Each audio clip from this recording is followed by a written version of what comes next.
Dan the Wheelman here, and with me today is the 2021 Jeep Wrangler Rubicon. But it's not just any Jeep Wrangler Rubicon, this is the Rubicon 4xe. That signifies the existence of an EV motor and battery pack in there, and this is a plug-in hybrid electric vehicle. But it's still got all the Jeepness that we all love, heavy-duty axles, tires, all that off-road goodness and all that, but now it's got the added benefit of some EV-ness. Let's see what the addition of EV power has done for this most cultish of vehicles.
Now, while it does look at first blush like your standard Wrangler, eagle-eyed Jeepophiles, and there are lots of those out there, believe me, will notice a few graphical differences that differentiate the 4xe model with the standard Rubicon. And it all has to do with the color blue. You've got the blue outline around the Rubicon lettering here, blue winch hooks, blue Jeep Wrangler logo there. You've got a blue trail rated logo on the other side as well, and you've got the nice hood graphic that says 4xe on it. Hard to miss that one. Jeep and its parent company Stellantis, they rarely skimp on the graphics packages for their various vehicles, and they definitely haven't done so here either. I have a few interesting ads on this one. I've got steel bumpers, I've got body colored fenders as well, and I've got that cool kind of cement gray paint job, kind of a steampunk way of differentiating this particular Rubicon from other models in the lineup. Pretty cool looking thing, actually. So just like the exterior, the interior is very Jeep Wrangler. All vertical, square corners everywhere, boxy this, handholds here, handholds here, handholds everywhere. But again, oh, and you've got your locking differential controls down here and your window controls mounted to the center stack, like has always been the case with the Wrangler. But then you'll start looking closer, and like the exterior, you start noticing the different details. The main one, other than the blue stitching you've got through here, which again reflects the blue trim job outside. You know, on the seats, you've got the Rubicon in blue here. These leather seats are an option, by the way. But on the left-hand side here, you've got hybrid, electric, and e-save. Those are three different kind of drive modes. E-save locks out your gas engine, or sorry, e-save locks out your EV engine and maintains its charge. Electric mode locks out your gas engine. Then there's hybrid, which is the default setting, which runs whatever it needs to run. In the Connect display here, you've also got you've got your apps, which are kind of like the Uconnect apps, which on a muscle car, for example, you've got like launch control, all that kind of stuff. But on this one here, you actually have a hybrid electric screen, which lets you kind of play with the EV mode, lets you choose when it's charging or how it's charging, lets you decide whether the battery is being saved or the battery is being charged, and all this other stuff. And then you've got, of course, the power flow meter as well, which shows you what's doing. And of course, because this is a Jeep, in addition to the e-drive pages, you've got off-road pages as well that show you all the different kind of functions that you might need to know about while you're doing some off-roading. So that's a pretty cool kind of suite of apps that you have inside this this Wrangler 4xe. Then you've got all the other standard Jeep stuff, the shift lever, the big blocky shift lever here. You've got the 4L, 4H, 2H, 4H differential or four-wheel drive system level right here as well. This vehicle starts about 59 grand. Mine is up closer to 74 grand. All sorts of options. The leather seats are an option. This sunroof here, which I know a lot of Jeep purists are not going to like. You're not supposed to have an electric power sunroof. You're supposed to have to take it off. It's supposed to take you 55 minutes to take the roof off of your Jeep. Come on, what are you doing? You haven't earned your stripes. Well, you know what? I'm not a crazy Jeep Wrangler person. And while there are a ton of those people out there, I like the Jeep for what it does, but I want to be a little bit comfortable as well. I like having this power sunroof, especially in the sweltering heat that we've had here in Vancouver. And I'm not talking sweltering by Vancouver standards. It's not like 32, 33 degrees, ooh, rest of Canada goes. No, we are sitting at almost 48 degrees with humidity here. 48 degrees in Vancouver. We're having something called the heat dome going on right now. I have no idea what that means. All I know is that it's hot as heck, and I love that I can open all the windows here and this sunroof with no trouble. So the sunroof's an option. The one option that I had to pay for on here, that I'd have to pay for on here that I don't like, is the fact you've got to pay for the cold weather package. This is the Rubicon trim. It's like the top trim, one could argue, of the Wrangler, and the fact I've got to pay money to get a heated steering wheel and stuff like that, that stuff that comes as standard on a lot of much less expensive vehicles in the world. I don't like that you got to pay for that. Otherwise, 75 grand for a plug-in hybrid electric vehicle that has all these capabilities. I can see there are people out there that have no trouble paying that for this vehicle. But then, of course, you've got all the great Jeepness. It's all vertical. The hood is released manually by flicking the hood latches. The rear door is a barn door style, and it's two-part. There's the glass, and you've got the gate as well. So you've got all that Jeep stuff going for you at the same time, plus all the kind of newfangled EV stuff as well. Pretty cool combination going on in this Wrangler 4xe. So, in full Montreal Canadiens garb today, well, Montreal jersey and Montreal Expos hat, but they're both red, white, and blue, and they're both out of Montreal, or at least were one time out of Montreal, so there you have it. We're wearing this today because as of the time of filming, we are one day before the beginning of the 2021 Stanley Cup Finals between the Montreal Canadiens and the Tampa Bay Lightning. So they have a stacked team. Montreal, on the other hand, wasn't supposed to go anywhere, but they've beaten Vegas Knights, thank God for that. They've beaten the Toronto Maple Leafs, also thank God for that. And they've beaten the Winnipeg Jets, who cares?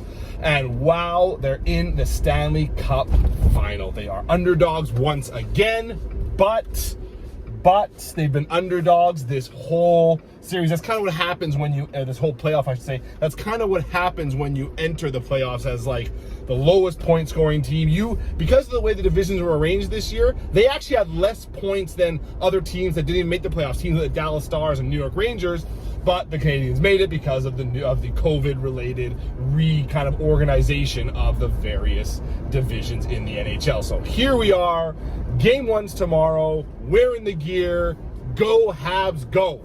Anyway, that's enough of that. So this is the Jeep Wrangler Rubicon, all stuff we're familiar with, 4xe. Less familiar with that last bit of the name because that denotes this Wrangler as the newest version of the model, and it is a plug-in hybrid. It's got an EV motor between the engine and the transmission, and combined with the 2-liter turbo gas motor I have up front here, I've got 375 horsepower and 470 pound-feet of torque, which I believe is more on both fronts than you get from the V6 version of the Wrangler. So that's pretty awesome stuff.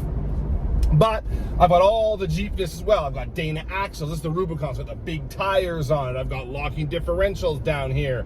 I've got all sorts of kind of, I've got a sway bar disconnect system. I have 4H, 4L, all that kind of stuff. 8-speed transmission, just like the other Wranglers get.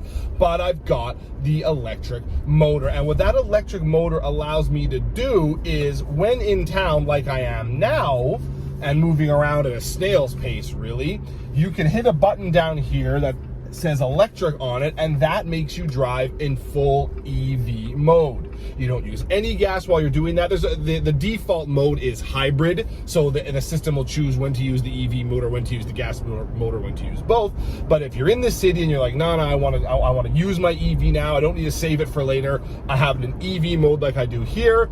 And that way in the city, which is where the gas engine is at its least efficient in traffic and so on, or least efficient, I should say, it has an EV engine going, and so you're not using any gas. Then when you're back on the highway, you can either let it run back in hybrid, or you can go the other way, lock out the EV motor, or have the system preserve that EV motor's charge, so that when you're back in town later, and again you need the EV power for a less efficient circumstance, you've got it.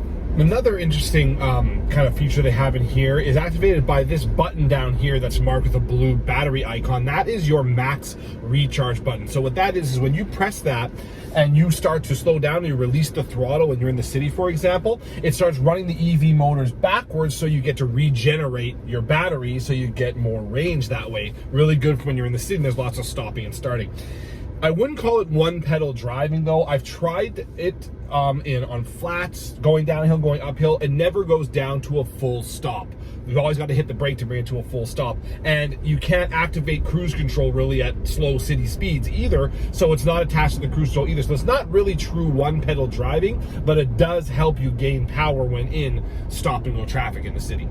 So it operates like any other, or like so many other PHEVs out there today, and that is a type of car that I am a big fan of. I really think that the PHEV is a good way to go. If you're traveling short distance to work every day and you can plug it at home at night, like 70% of EV and PHEV owners do, you can be in EV mode all the time in this vehicle. I've tested it. I've managed to achieve, on full charge, it said I should get 45 kilometers of EV driving. I've only ever done as well as about 38 kilometers of EV driving, but that's still pretty good. 38, that's no charging in between. That's just full EV back and forth through the city. That's still pretty good. If I was done, that's more than enough if I'm, commuting to work and I can charge at home every night, or better yet, charge at work. And more businesses are adding chargers to their parking lots and so on these days. So you've got a really good mix of both worlds. Then when it's time to do some more Wrangler-y stuff, like going off-road and stuff, you've got all the capabilities that a Wrangler Rubicon's always had, and it remains one of the most capable off-road vehicles of all time. But you've got the added benefit of having that little extra oomph of power from your EV mode. And in fact, this vehicle, it's called Rubicon, so named for the Rubicon Trail, which I believe is in California, which is a very famous off-roading trail, and it's about 35 kilometers long. Jeep says that they have managed to do that entire course in EV mode, only in a Rubicon 4xe. So that means that's not just a simple, flat, easy driving road. That is climbing and going over rocks and activating differentials and so on. That's some hardcore stuff, and they did it on full EV, so they say. So it's really got the capabilities. Well, plus it could tow 3,500 pounds as well. So what they've done, and it's really smart, because inherent with PHEVs and EVs is the inherent issue is the battery. The batteries are heavy sometimes, or they are heavy. They've gotten lighter lately with the switch from nickel metal hydride to lithium ion. This has a lithium ion battery. So they're a little bit smaller, a little more compact. But thing is though, you got to find a place to put that in the vehicle. You've got to find a place to store that battery. And the Wrangler here, you can't just stuff it in the floor like you could in a regular sedan or something. You still can't affect the performance of this vehicle. It still needs to be, it's trail rated, so it still needs to be able to climb over boulders and all that kind of stuff. So you can't have a battery affecting that. So what they've done is they've jammed the battery underneath the rear passenger seat. Typically what you find underneath that rear seat in a Wrangler is some kind of cargo area, like a bit of a kind of a secure storage area.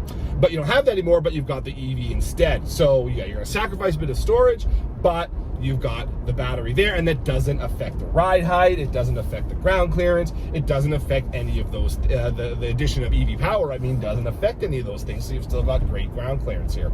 So that's really a pretty clever piece of work from Jeep. And of course, this is something that you're gonna see more of, and not only this, there's now rumors of a fully EV version of the Wrangler due out in a couple of years as well. So the Wrangler is becoming more and more a test bed various powertrains. I mean, the Wrangler has, of all Jeeps, I think it probably has the most powertrains of any of them. It's got a 2-liter turbo, it's got a 3-liter diesel, it's got a 3.6-liter V6, and now it's got this hybrid one as well. And coming soon, of course, is the 392 V8 Hemi. So it's going to have, I think, the most diverse set of powertrains or powertrain choices of any Jeep in the lineup, which is kind of a cool thing, considering this is like kind of like a culty vehicle, right? So that's a pretty neat trick that Jeep has pulled with the Wrangler stage, because the Wrangler, as much as popular as it is, it's also kind of a bit of what they call a halo vehicle, I would say, in that it's not that practical, it's not great on the highway, it's kind of loud and so on, but it's so fun and so loved by so many people. It's a great demonstrator of what Jeep is capable of. So at this point, I think I've established that the Wrangler's pretty good in the city, especially in 4xe form. You get great mileage from the EV motor in the city. It's quiet there, and it's got all the good stuff that all Wranglers have, and that's a great view out forwards, very high ride height, so you're kind of sitting over everything. You can see all around you really quite well, really easy, and it's got those very short overhangs, so you can really kind of maneuver through tight city situations quite easily. But now we're heading out into the highway, and I'm going to take it off of electric mode here, and I'm going to put it on e-save mode. So I'll be using the 2-liter turbo motor mainly for power. We'll see how it kind of responds in that way. So yes, you're now going to have to deal with transmission, kickdown, and so on, but there's no paddle shifters to use, which should come as no surprise. But there is a manual mode if you want to shift gears on your own. There you go. That's more of an off-road thing, I think, than a highway thing. But it's got some get up and go. Comfortable at highway speeds now. You can tell the engine is a bit stressed as it does its work. There's more weight to haul around on this 4xe than there is in a regular 2-liter Wrangler. So it's going to have to deal with that a little bit, but it gets up and going pretty good. And you've got 8 ratios to work with that are near closely spaced, so you've always got a gear to work with, and good passing power and speed as well. But it's not going to be a highway champ. When's the last time a Wrangler was ever a highway champ? It never happened. It's not really what they're all about. Still kind of wobbles across the road a bit. It's got those big heavy axles and heavy wheels and tires and all that kind of stuff. So a bit of wobble on the highway and things like that. Plus gusts of wind will catch you in this vehicle because it's so slabby sided, I should say. And of course, I'm speaking a little louder now over the wind noise I'm getting, as I said before. So you've got all that to contend with, but that's no different from any other Wrangler, and probably a lot of Wrangler people, like I said, would have it no other way. Yeah, that's how it is. You want to know you're in the elements. You want to hear the wind rushing over your car or whatever, I guess. I don't know. But it works on the highway. It's fine, but it doesn't move the needle for me as much on the highway here as it does in the city. What I'll do now, though, is I'll take it off e-save mode. I'll put it back in hybrid and see if the hybrid gives me a little more oomph. Maybe a little bit. Not really a highway star necessarily, but workable on the highway for sure. So you can hear it now. It's downshifting. It's got to work a little bit harder. You don't get quite the same kind of surge of power when you're in only gas or engine mode as you do in your EV mode, and that's the inherent quality of an EV, is very little transmission delay. You've got almost instant power delivery when in EV mode in a PHEV or when in an EV vehicle, and that's great. The Jeep does a really good job of making it as easy as possible to get the most out of the powertrain. You've got the 3 buttons down here, you've got the regen button here, and you've got the battery adjustments in the Uconnect screen. That's it. It's pretty straightforward what you need to do to get the most out of this car, and I'm a big fan of that. I like how I don't have to be navigating too many menus like that. There's hard buttons everywhere for all this stuff. You hit one and you're good to go. It makes it so much easier to move from E mode to hybrid mode and e-save mode and so on. It just makes it all so much easier to do. It means you're going to do it more, and it means you're going to get more use out of all these technologies and tools you've been provided with. And of course, now that we're on the highway, some of the other bugaboos when it comes to Wranglers make themselves apparent. It's not the quietest thing. This is a very square-shaped vehicle. It's not very aerodynamic, and they've changed things for this latest JK generation of the Wrangler. They've rounded off some of the corners. They've modified the 7-slat grille a little bit to make it a little bit more aero. Bottom line is, it's a boxy Jeep Wrangler. They're always going to be boxy Jeep Wranglers, and that's fine for 99.9% of Jeep people. They're not going to buy a Jeep hoping to get great efficiency on the highway all the time, but if you're buying the 4xe, at least you get the efficiency you get in the city. And that's what got me thinking, is the 4xe has really taken the Wrangler almost out a little bit of the specialized category in which it inhabits. I mean, the segment that the Wrangler lives in, there aren't many vehicles in it. You've got the Land Rover Defender, you've got the Toyota 4Runner, you have the now new Bronco Sport, or the upcoming more like the upcoming Bronco, actually. So that it's kind of a pretty rarefied air that this thing's in. But when you've got this PHEV version, you'd think that would kind of bring it into a more kind of rare airspace.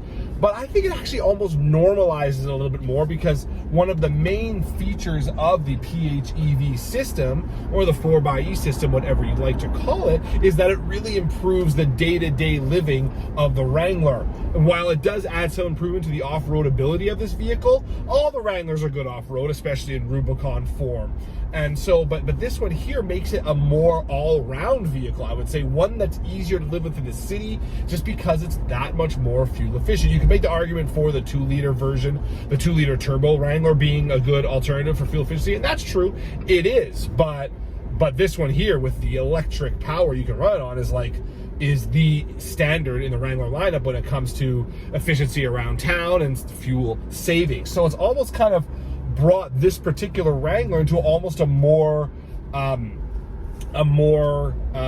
mass market area, or part of the segment, I would say, which is kind of something I don't know if I first thought of when I first started driving this, but as I've seen how good it is in E mode, I could see why this one here could really be an interesting choice, and a good choice, I think, for somebody that wants to use their Wrangler more day to day, maybe less.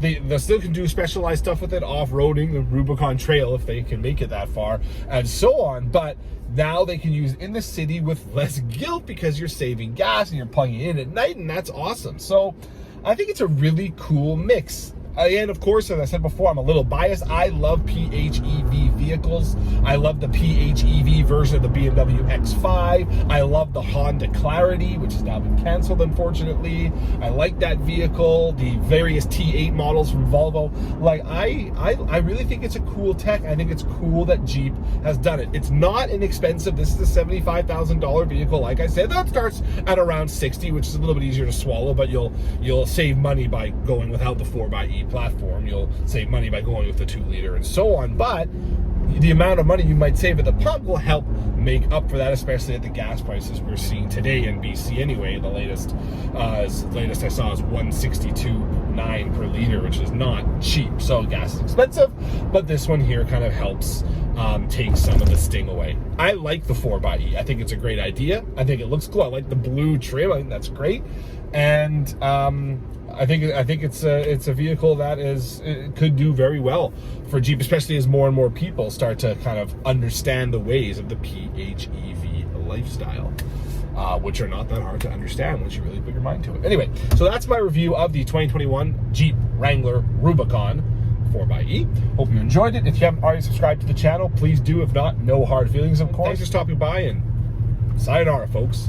Go Habs, go!